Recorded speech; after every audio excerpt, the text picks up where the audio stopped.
Hello hi friends. சென்செக்ஸை trade பண்ணுறவங்க எல்லாருமே பார்த்திங்கன்னா கண்டிப்பாக பார்த்திங்கன்னா புட் ஆப்ஷன் வாங்கி வச்சுக்காங்க. மார்க்கெட் நல்ல ஒரு செல்லிங்கில் இருக்குது. கண்டிப்பாக ஒரு டவுன் ட்ரெண்டு கண்டிப்பாக ஃபார்ம் ஆகும். ஸோ மார்க்கெட் பார்த்திங்கன்னா கண்டிப்பாக ஒரு டவுன் தான். நீங்கள் பார்த்திங்கன்னா புட் ஆப்ஷனை வாங்கி வச்சுக்காங்க. கண்டிப்பாக ஒரு நல்ல ப்ராஃபிட் கிடைக்கும். நல்ல ஒரு இன்வெஸ்ட்மெண்ட்டில் நீங்கள் ஒரு நல்ல ப்ராஃபிட் பார்ப்பீங்க. கண்டிப்பாக எல்லா ஸ்டாக்ஸுமே நல்லாவே அடி வாங்கியிருக்குது. ஸோ அதனால தான் சொல்கிறேன், மார்க்கெட்டுமே இந்த வாரம் போன வாரம் 2 வாரமுமே பார்த்திங்கன்னா மார்க்கெட்டு ஒரு டவுன் ட்ரெண்டில் தான் இருக்குது. ஸோ இருந்த லோவை விட பார்த்திங்கன்னா பிரேக் பண்ணி கீழே போயிருக்குது. கண்டிப்பாக மார்க்கெட்டு கீழே போகிறதுக்கு உண்டான எல்லா வாய்ப்புமே இருக்குது. கண்டிப்பாக பொறுமையாக நிதானமாக வெயிட் பண்ணி நீங்கள் என்ட்ரியை ப்ளேஸ் பண்ணிக்காங்க. கொஞ்சம் ப்ராஃபிட் வந்தாலும் க்ளோஸ் பண்ணிக்காங்க.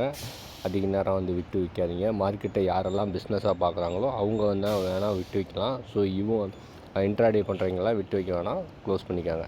Thank you friends. லைக் பண்ணுங்கள், ஷேர் பண்ணுங்கள், சப்ஸ்கிரைப் பண்ணுங்கள். தேங்க்யூ.